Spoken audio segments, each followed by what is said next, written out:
Hello students, good morning. तो कल अपन ने अपने चैप्टर की शुरुआत की थी, उसमें अपन ने छोटी छोटी डेफिनेशन देखी थी। आज अपन चैप्टर को आगे बढ़ाते हुए सेल के बारे में पढ़ेंगे। देखो, सेल क्या होता है। सेल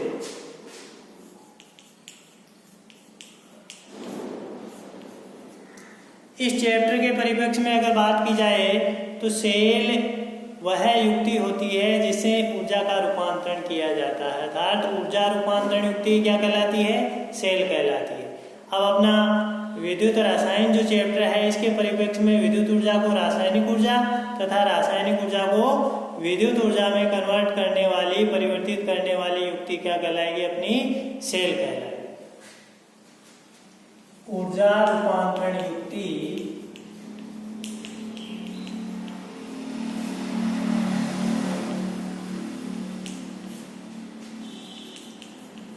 सेल कहलाती है।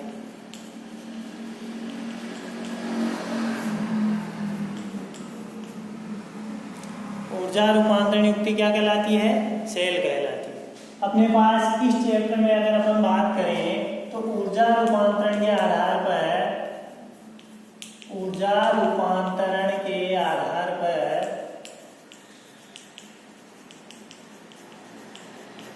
सेल दो प्रकार के होते हैं।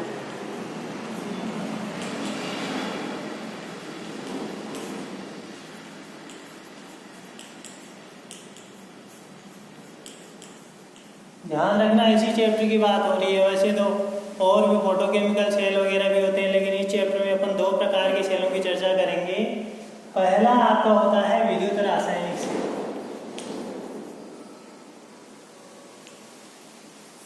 गैल्वेनिक सेल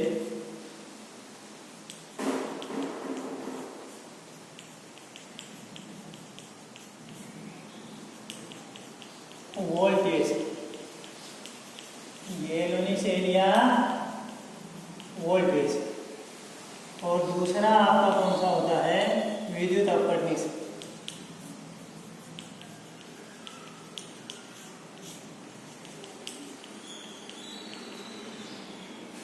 ये विद्युत रासायनिक सेल के प्रकार हैं। देखो, विद्युत रासायन की अपन ने परिभाषा क्या देखी थी, रसायन विज्ञान की वह शाखा जिसमें विद्युत ऊर्जा का रासायनिक ऊर्जा में या फिर रासायनिक ऊर्जा का विद्युत ऊर्जा में परिवर्तन का अध्ययन किया जाता है, उसे विद्युत रसायन बोलते हैं।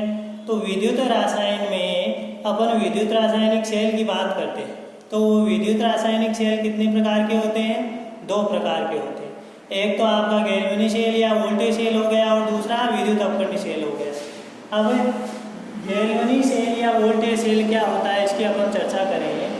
तो इसमें क्या होगा, इसमें अपने पास दो कोई पात्र होंगे, उनमें विद्युत अपकट्य का विलयन भरा हुआ होगा, और उसमें अपन दो इलेक्ट्रोड लगा देंगे। तो इससे क्या होगा, रासायनिक अभिक्रिया संपन्न होने से विद्युत ऊर्जा उत्पन्न होगी।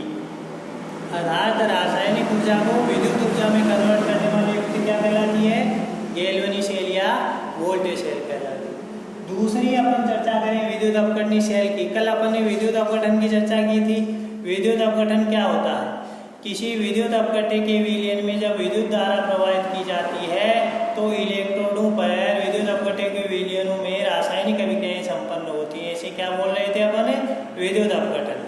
और इसकी में प्रयुक्त युक्ति क्या कहलाती है, विद्युत अपघटनी सेल कहलाता है। क्या कहलाता है, विद्युत अपघटनी सेल। तो अपन पहले चर्चा करेंगे गैल्वेनिक सेल या वोल्टेज सेल।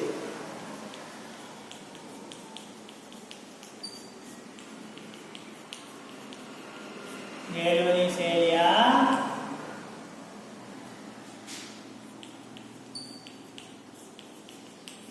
वोल्टेज। देखो, इसमें अपने पास दो कंटेनर है, ये दो पात्र है, बीकर है दो।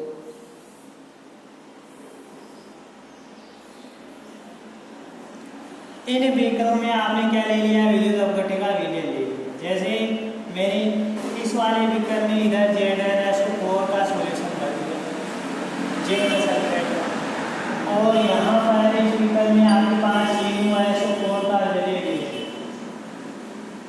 CuSO4 का विलयन है। अब इधर वाले बीकर में जिधर आपने ZnSO4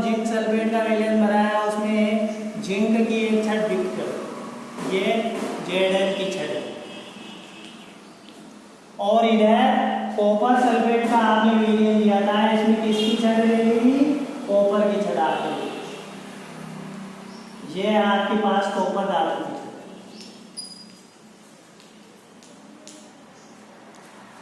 एक तरफ आपके पास जिंक सल्फेट का विलयन बना गया है जिसमें उसी धातु की छड़, जिंक धातु की छड़ है। एक तरफ CuSO4 का विलयन है जिसमें आपने कॉपर की छड़े डिप कर दी। अब देखो इनको आपने आपस में जोड़ दी। एक तो आपने इसमें पूंजी लगा दी और एक आपने इसमें वोल्टमीटर लगा दिया। इस तरह से व्यवस्था सेट कर ली और दोनों विलयनों को आपस में जोड़ने के लिए ये आपने लगा दिया यू आकार की सेल जिसे बोला जाता है लवण सेल। ये आपका क्या है, लवण सेल। ये परिपथ को पूरा कर रहा है, ये इस परिपथ को क्या कर रहा है, कंप्लीट कर रहा है। तो इस प्रकार की व्यवस्था है। अब देखो किसी धातु की छड़ को उसी धातु के विलयन में अगर डुबोया जाता है तो क्या घटित होने वाला है, कुछ ऐसा होगा, या तो इस छड़ से जो धातु परमाणु है वो धातु धनायन के रूप में विलयन में आएंगे, या फिर इस विलयन में उपस्थित है CuSO4 का सॉल्यूशन है, यानी इसमें Cu+2 आयन भी है और SO4-2 आयन भी है कि नहीं। तो या तो Cu+2 इस छड़ पर जाकर निक्षेपित होगा या इस छड़ से कॉपर परमाणु Cu+2 के रूप में इस विलयन में आएंगी। इस प्रकार की टेंडेंसी होती है जब किसी धातु की छड़ को उसी धातु के विलयन में डुबोया जाता है और इस प्रकार से आपका पूरा सर्किट कर दिया जाता है कंप्लीट। तो या तो धातु परमाणु धातु की छड़ को छोड़कर धातु धनायन के रूप में विलयन में निक्षेपित होंगे, या फिर विलयन में उपस्थित धातु धनायन इस छड़ पर धातु परमाणु के रूप में जाकर निक्षेपित हो जाएंगे, इससे इलेक्ट्रॉन ग्रहण करके। तो इस व्यवस्था में देखो अपने पास होता क्या है, यहाँ पर ये जो आपने जिंक सल्फेट के विलयन में जिंक धातु की छड़ डुबो रखी है, इसमें जिंक जो परमाणु है Zn परमाणु है वो Zn+2 के रूप में इस विलयन में आते हैं, Zn+2 के रूप में इस विलयन में आते हैं। इस विलयन में आने के कारण ये Zn परमाणु Zn+2 के रूप में विलयन में आए, इस कारण से इस छड़ पर कौन सा चार्ज, नेगेटिव चार्ज क्रिएट हो गया। नेगेटिव चार्ज धीरे धीरे बढ़ता जाएगा, Zn परमाणु Zn+2 के रूप में धातु धनायन के रूप में विलयन में आते जाएंगे। तो ये जो इलेक्ट्रॉन है वो किस पे रह गए, इस छड़ पर ही रह गए। इस छड़ पर रहने के कारण देखो जितने विलयन में Zn+2 थे उतने ही SO4 थे, यानी विद्युत उदासीनता थी पहले, लेकिन अब धीरे धीरे विलयन में Zn+2 आयन की कंसंट्रेशन बढ़ती जाएगी। इस कारण से इस धातु की जो छड़ है उसमें और ये जो विलयन है इसके अंतरापृष्ठ पर कौन सा चार्ज उत्पन्न हो गया, अलग अलग चार्ज उत्पन्न हो गया। चार्ज उत्पन्न होने से यहाँ पर एक विभव उत्पन्न हो जाता है जिसे अपन क्या बोलते हैं, इलेक्ट्रोड विभव। चार्ज सेपरेशन से यहाँ पर एक विभव उत्पन्न होता है, उसे ही क्या बोला जाता है, इलेक्ट्रोड विभव। अब इसकी तरफ बात की जाए, कॉपर धातु की छड़ आपने CuSO4 के विलयन में डुबो रखी है, इधर देखो क्या होगा, इस जिंक इलेक्ट्रोड को लेने पर इसके परिप्रेक्ष्य में ये कॉपर वाली जो छड़ है वो कैसा बिहेव करेगी। यहाँ से कुछ ऐसा होगा, विलयन में Cu2+ आयन है और SO4 भी है। तो देखो ये जो Cu2+ है कॉपर धनायन है, ये जाकर इस छड़ पर जमा हो जाएंगे, ये इसे छड़ पर जमा हो जाएंगे, इसके रूप में कॉपर के रूप में इस छड़ पर जमा हो जाएंगी। यानी इस छड़ से इन्होंने क्या ले लिया, 2 इलेक्ट्रॉन गेन कर लिए। Cu+2 है, इसको 2 इलेक्ट्रॉन की आवश्यकता है, तो ये इस छड़ पर जाता है और इस छड़ से क्या ले लेता है, इलेक्ट्रॉन ले लेता है। पहले जितने इलेक्ट्रॉन थे उतने ही प्रोटॉन थे, अर्थात छड़ आपकी क्या थी, न्यूट्रल थी। लेकिन अब इसने क्या दे दिया, इसने खुद ने क्या दे दिया, 2 इलेक्ट्रॉन दे दिए Cu2+ को। तो ये छड़ थी, इस पर धीरे धीरे कौन सा चार्ज डेवलप हो गया, इस छड़ पर देखो Cu2+ पॉजिटिव चार्ज डेवलप हो गया। अरे पॉजिटिव चार्ज बढ़ेगा कि नहीं बढ़ेगा, पहले छड़ न्यूट्रल थी, अब Cu2+ जो आकर इससे कहेगा कि मेरे को 2 इलेक्ट्रॉन क्या दे दे, दे दे। तो ये Cu2+ किस में कन्वर्ट हो गया, कॉपर में, कॉपर सॉलिड में कन्वर्ट हो गया और छड़ पर जाकर जमा हो गया। इससे इस छड़ पर कौन सा चार्ज बढ़ जाता है, पॉजिटिव चार्ज बढ़ जाता है। कॉपर +2 कॉपर के रूप में छड़ पर निक्षेपित हो जाता है। इससे विलयन में धीरे धीरे SO4 अर्थात जो नेगेटिव आयन है, जो ऋणायन है, उनकी सांद्रता क्या हो जाएगी, बढ़ जाएगी। इस प्रकार से ये जो धातु की छड़ है और जो विलयन है, इसके अंतरापृष्ठ पर आवेश का पृथक्करण हो जाता है। क्या हो जाता है, आवेश का पृथक्करण हो जाता है। और आवेश के पृथक्करण से यहाँ पर एक विभव उत्पन्न हो जाता है, जिसे अपन क्या कहते हैं, इलेक्ट्रोड विभव कहते हैं। क्या कहते हैं, इलेक्ट्रोड विभव। तो यहाँ पर देखते हैं अपन एनोड की तरफ होने वाली रिएक्शन की चर्चा करें। एनोड पर क्या होगा, Zn है, जिंक धातु की छड़ है, उसमें इलेक्ट्रॉन निकलकर ये Zn2+ के रूप में इस एक्वस सॉल्यूशन में आ जाएगा। और यहाँ पर क्या इलेक्ट्रॉन रिलीज हो गए, 2 इलेक्ट्रॉन रिलीज हो जाते हैं, मुक्त हो जाते हैं। और इसी तरह से Zn होने के कारण से इधर वाले इलेक्ट्रॉन पर क्या हो रहा है, ऑक्सीकरण हो रहा है। क्या हो रहा है, ऑक्सीकरण। तो इसे अपन ऑक्सीकरण अभिक्रिया हो।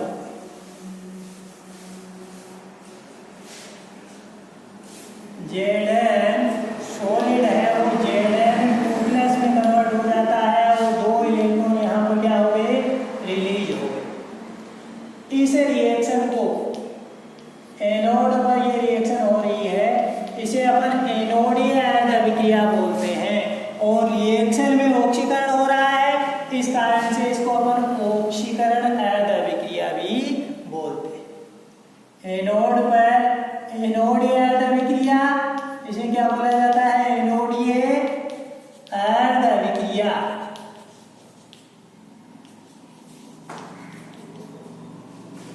इसे क्या बोला जाता है, ऑक्सीकरण अभिक्रिया।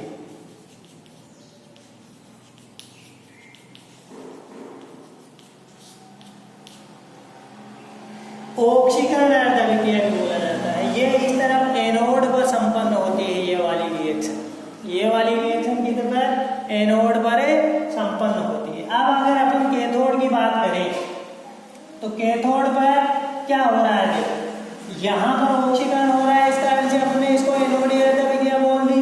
जबकि कॉपर वाली जो छड़ है उस पर कौन सी अभिक्रिया हो रही है, कैथोड पर अपन बात करें तो कैथोड पर क्या होगा, देखो Cu2+ जो आपका एक्वस सॉल्यूशन में है, वो 2 इलेक्ट्रॉन गेन करके किस में कन्वर्ट हो जाएगा, Cu सॉलिड में कन्वर्ट हो जाएगा।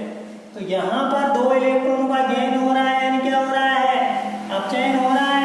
कैथोड पर अभिक्रिया संपन्न हो रही है, तो इसे कैथोडीय अभिक्रिया कहा जाएगा। क्या कहा जाएगा, कैथोडीय अभिक्रिया। और इसको अपन क्या बोल देते हैं, अपचयन अभिक्रिया, अपचयन अभिक्रिया। तो थोड़ा सा आपके समझ में आया होगा। देखो Zn है, वो Zn+2 के रूप में विलयन में आ रहा है। यहाँ पर इलेक्ट्रोड पर नेगेटिव चार्ज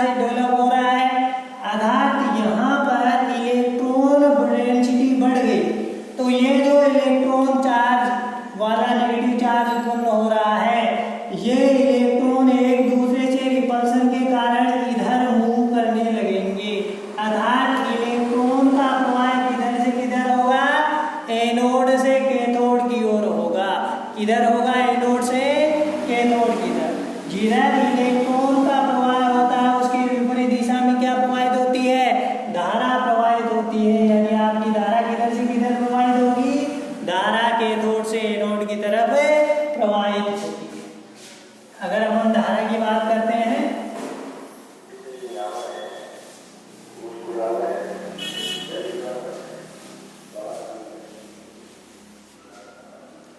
एनोड या अर्ध अभिक्रिया हो गई, कैथोड या अर्ध अभिक्रिया हो गई। अगर नेट रिएक्शन की बात करें, सेल अभिक्रिया की बात करें, तो सेल अभिक्रिया आपकी नेट सेल रिएक्शन क्या होगी? संपूर्ण सेल अभिक्रिया। देखो Zn है वो Zn+2 के रूप में कन्वर्ट हुआ। Zn सॉलिड था और Vn में Cu2+ के कैथोड की तरफ ये किसमें कन्वर्ट हो गया? ये एक्वस मीडियम में था। Zn है वो किसमें कन्वर्ट हो जाएगा? Zn2+ में, एक्वस मीडियम में, प्लस आपके पास जो कॉपर+2 है वो कॉपर सॉलिड के रूप में जाकर कैथोड पर निक्षेपित हो गया। तो यहाँ पर Zn है वो Zn+2 के रूप में कन्वर्ट हुआ। ये प्रक्रम कौन सी तरफ किधर संपन्न हो रहा है? अपचयन वाला है कि ऑक्सीकरण वाला है? ये ऑक्सीकरण वाला है। तो इसे अपन ऑक्सीकरण अर्ध अभिक्रिया, ऑक्सीडेशन हाफ रिएक्शन बोलते हैं। ऑक्सीकरण अर्ध अभिक्रिया किधर संपन्न हो रही है? ये कैथोड पर हो रही है कि एनोड पर?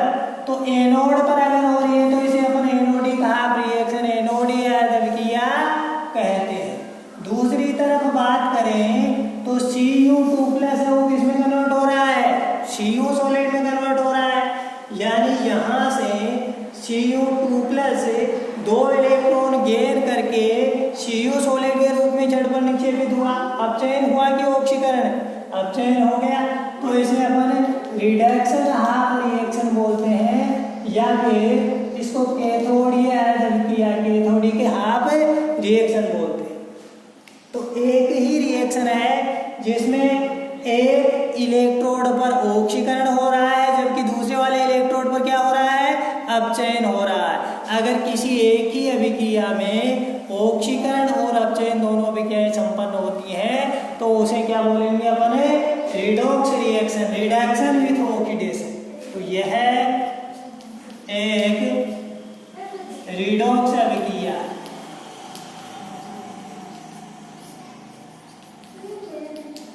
अभिक्रिया ReDOX। ये तो आपने रिडक्शन से ले लिया और OH किससे लिया?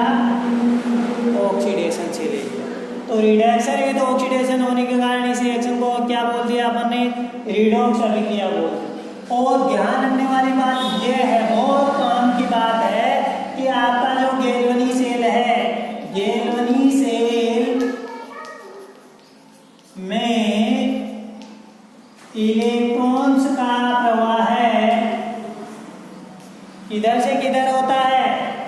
इलेक्ट्रॉन्स का प्रवाह है बाह्य परिपथ में, बाह्य परिपथ में किधर से किधर हो रहा है? बोलो। एनोड से कैथोड की तरफ, एनोड से कैथोड की तरफ होता। बाह्य परिपथ में धारा का प्रवाह है, इलेक्ट्रॉन की वजह से हो रहा है और किधर से किधर हो रहा है? एनोड से कैथोड की। और गैल्वेनी सेल में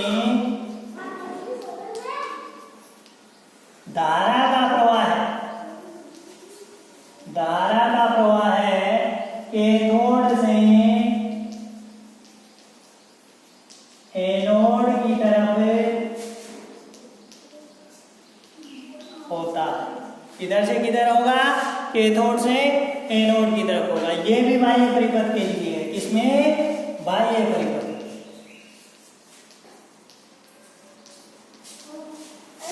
अब देखिए एक बार फिर से अपन है वो यहाँ पर ड्रा करते हैं अपना सेल, गैल्वेनी सेल ड्रा करके एक बार आपको फिर से ये बात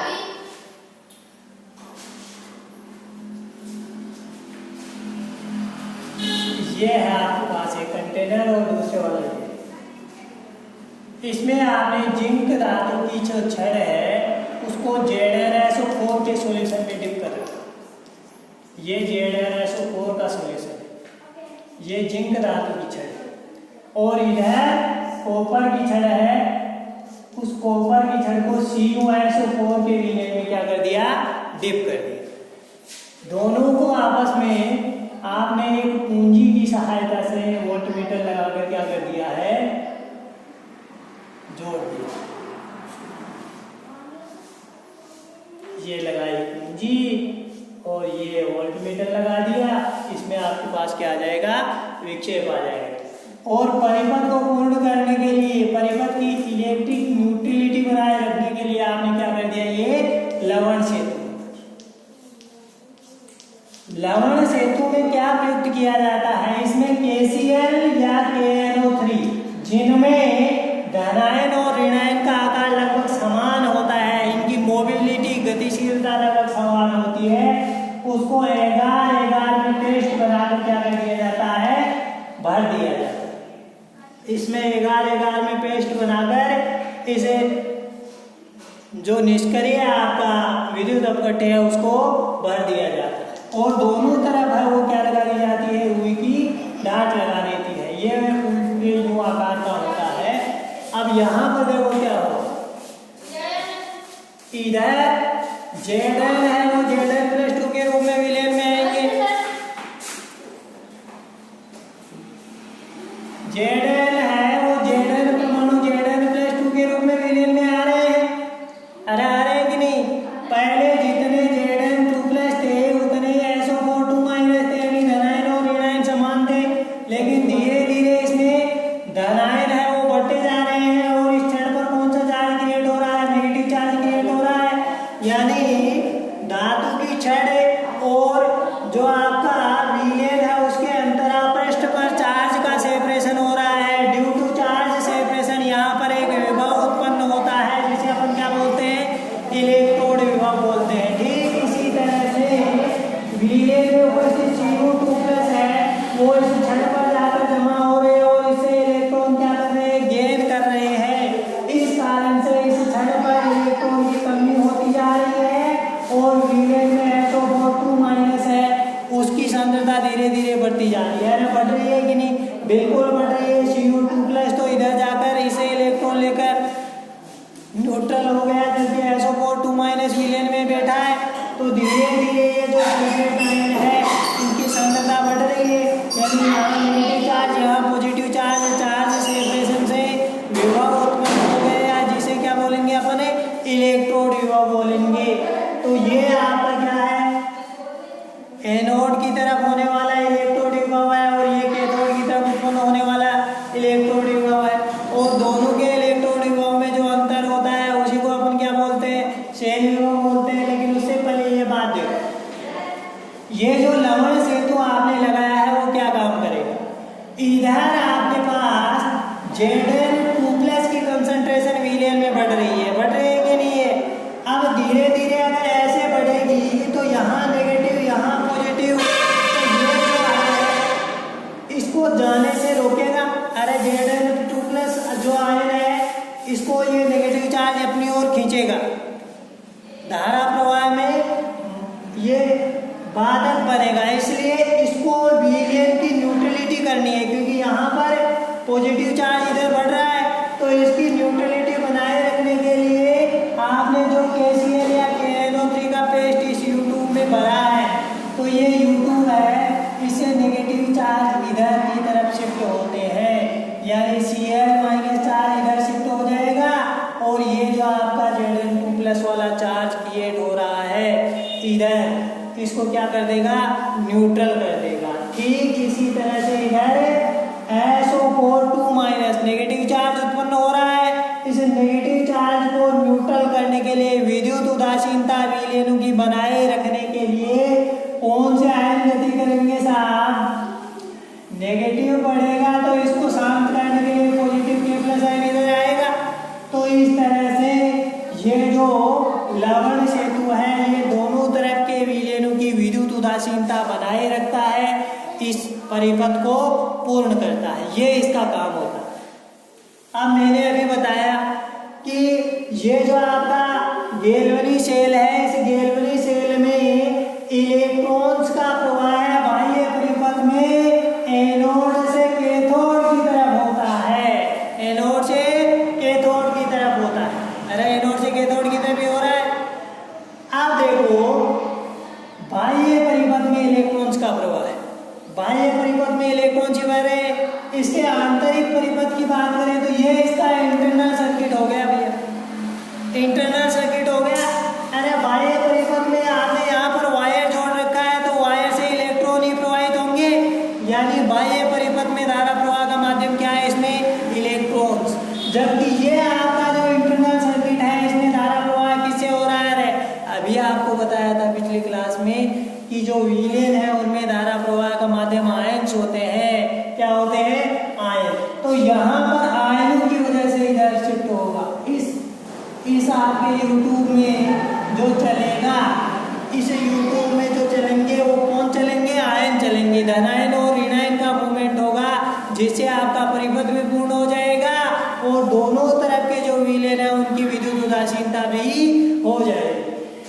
तो यहाँ पर बाह्य परिपथ में इलेक्ट्रॉन्स का प्रवाह किधर होता है, एनोड से कैथोड की ओर। धारा का प्रवाह किधर होगा, धारा का प्रवाह कैथोड से एनोड की तरफ होगा। जबकि आंतरिक परिपथ में अपन बात करें तो देखो आई इधर आई, ऐसे आई इधर से गई आई, ऐसे होगा कि नहीं होगा। इस तरह से आपका परिपथ पूर्ण होता है। तो बाह्य परिपथ में धारा प्रवाह का माध्यम कौन से होते हैं, अरे जो वायर जोड़ रखा है उसमें। बाह्य परिपथ में धारा प्रवाह का माध्यम होते हैं इलेक्ट्रॉन्स। आंतरिक परिपथ में धारा प्रवाह का माध्यम क्या हुए, आयन हुए। आयनों की वजह से धारा प्रवाहित होती है। तो यह हो गया आपका गैल्वेनिक सेल या गैल्वेनिक सेल या वोल्टेज सेल। इस प्रकार से इसकी संरचना होती है। इसमें अक्सर पूछ लेता है कि लवण सेतु क्या काम में आता है, एनोडीय अर्धविक्रिया क्या होती है, कैथोडीय अर्धविक्रिया क्या होती है। बाह्य परिपथ में धारा प्रवाह का माध्यम क्या होते हैं। अब एक ध्यान रखने वाली बात यह है यहाँ पर कि जो आपका एनोड होता है वो आपका इस डैनियल सेल या गैल्वेनिक सेल या वोल्टेज सेल या वोल्टेज सेल एक ही बात है। इसमें एनोड कौन सा टर्मिनल होता है, एनोड किसी तरह कार्य करेगा, एनोड पर ऑक्सीकरण होगा सदैव ही। एनोड पर क्या होता है, ऑक्सीकरण। लेकिन इस सेल में एनोड किसकी तरह कार्य करेगा, एक नेगेटिव पोल यानी ऋणाग्र की तरह कार्य करेगा। किसकी तरह, ऋणाग्र की तरह कार्य करता है। जो आपका एनोड है वो नेगेटिव पोल की तरह कार्य करेगा, ऋणाग्र की तरह कार्य करेगा। जबकि अपन दूसरा विद्युत अपवर्तक सेल पढ़ेंगे उसमें एनोड पॉजिटिव पोल की तरह बिहेव करता है, जबकि इसमें एनोड नेगेटिव पोल अर्थात ऋणाग्र की तरह कार्य करेगा। और आपकी बात समझ में भी आई होगी। एक बार आगे वाली बात है वो मैं आपको बता दूंगा कि ये जो कॉपर की छड़ है, इस कॉपर धातु के बनिस्पत ये जो जिंक है इसके ऑक्सीकरण की टेंडेंसी क्या होती है, ज्यादा होती है। इस कारण से Zn है वो Zn+2 के रूप में विलेन में आता है। जबकि इसके साथ में कॉपर की छड़ लेने से कॉपर की ऑक्सीकरण की टेंडेंसी क्या होती है, कम होती है। कम होने के कारण से यहाँ पर इस कॉपर के साथ जिंक का इलेक्ट्रोड रखने पर कॉपर की तरफ अपचयन होता है, जबकि जिंक की तरफ क्या होता है, इधर ऑक्सीकरण। तो ये हो गया आपका विद्युत रासायनिक सेल का पहला वाला सेल। कौन सा, डैनियल सेल या गैल्वेनिक सेल या वोल्टेज सेल। तो इसके बारे में आपको थोड़ी थोड़ी बातें समझ में आई होंगी। देखो अपन विद्युत रासायनिक सेल की चर्चा कर रहे हैं। विद्युत रासायनिक सेल ऐसी युक्ति जिसके माध्यम से विद्युत ऊर्जा का रासायनिक ऊर्जा में या फिर रासायनिक ऊर्जा का विद्युत ऊर्जा में परिवर्तन का अध्ययन किया जाता है, उसे विद्युत रासायनिक सेल कहते हैं। अब ये ऊर्जा रूपांतरण यहाँ पर होगा। ऊर्जा रूपांतरण के आधार पर ये जो अपना सेल है वो दो प्रकार का होगा। कितने कितने प्रकार का होगा? 2 प्रकार का होगा। एक तो आपका गैल्वेनिक सेल, वोल्टेज सेल या इसको डेनियल सेल भी बोलते हैं, और दूसरा कौन सा हो गया? विद्युत अपकरणीय सेल। तो ये पहले प्रकार की अपन ने चर्चा की। इसमें डेनियल सेल, गैल्वेनिक सेल या फिर वोल्टेज सेल, तो इसमें क्या होता है? विद्युत धारा जनरेट होती है। विद्युत धारा क्या होती है? जनरेट होती है। आपने क्या कर दिया? 2 पात्र लेकर उनके विद्युत अपघट्टों में उसी धातु की छड़ डिप कर दी, तो अपने आप सारा प्रक्रम उत्पन्न होगा। और अगर दोनों तरफ हीलियम की जो सांद्रता है वो 1 मोलर कर दी जाती है, इकाई सांद्रता कर दी जाती है, तो इस सेल से जो विभव उत्पन्न होगा वो 1.1 वोल्ट होगा। कितना होगा? 1.1 वोल्ट होगा। रासायनिक अभिक्रिया संपन्न होने से अपने आप विद्युत ऊर्जा उत्पन्न हो रही है। अर्थात वह है युक्ति जो रासायनिक ऊर्जा को किसमें कन्वर्ट करता है? विद्युत ऊर्जा में कन्वर्ट करता है। उसे क्या बोलते हैं? अपने विद्युत रासायनिक सेल बोलते हैं। तो कल इसके बारे में